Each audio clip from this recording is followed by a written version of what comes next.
As an aside, one rather curious thing is, where does energy go when you run? If you run fast for any length of time, it uses a lot of energy. Just look at how exhausted marathon runners are at the end, let alone sprinters. But where does the energy go? This is something that I've seen an awful lot of crap written about on the web.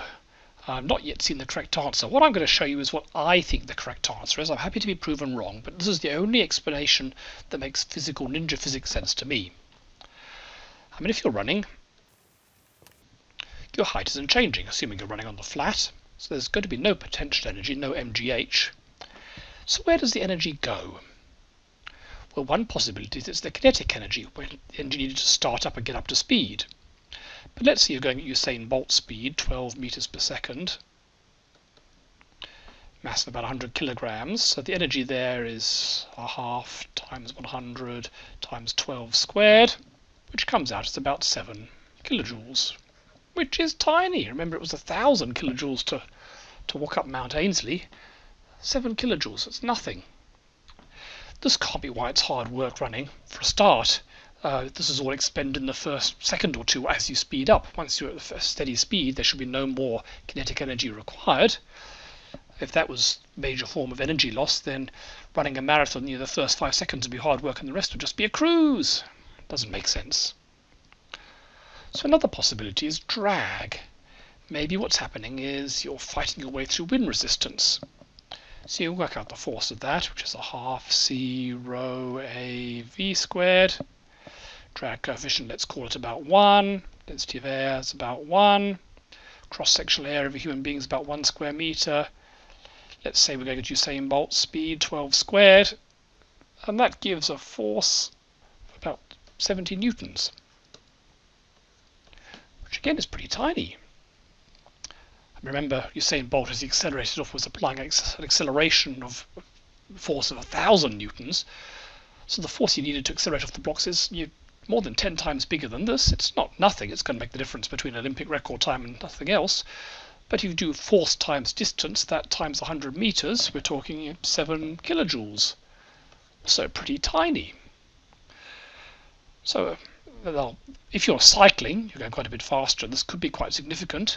But for running, it's really not a big effect. It certainly makes fractions of a second difference, which is the difference between record times and winning and losing Olympic matches. But it's not a big energy consumption. So where does the energy go? Now, one thing I've seen written down in quite a few places, it comes in changing in height of the person. The idea is, as you're running, you put your front foot down, and then your body goes up and over. And then you put your other foot down. And so you've got some sort of height change for each stride, called a delta H. And so a lot of books and stories on the internet say that's where the energy is going. It's because your body's going up and down. So if you plotted your centre of mass during a run, it would be doing something like this, because you're going up and over your steps. Now, I'm not convinced about this. When I look at footage of runners, their centre of mass actually looks more like this. They bend their legs. They don't actually go up and over like this. But even if they did, let's assume that Usain Bolt's centre of mass went up and down by 20 centimetres each stride, which is, I think, ridiculously large, looking at the video of him. But even if we assume that, you can work out the mgh you need to go up each time. Let's assume, furthermore, that each time you go up, you lose the energy, you don't get it back, going back down again. So you need that times the number of strides, which for Usain Bolt running the 100 meters is 50 strides. So that's about 100 times 10 times 0.2 times 50, which is about 10 kilojoules. Still nothing. So that can't be where the energy is going either. So why is it so hard running? Well, I think what's actually happening is as you run, each foot touches the ground and then moves to the back, and then you have to accelerate it up to the front. And it's that constantly accelerating up your back leg as it's in the air to get it into position ready to plonk it down again at your next stride. I think that's where the energy is going. If we estimate it, so again, Usain Bolt's going at 12 meters per second. That means each leg must be accelerated up to 24 meters per second, double that, to get forward in time to be plonked down again. So again, you've got 50 strides. Kinetic energy, what's a leg weigh?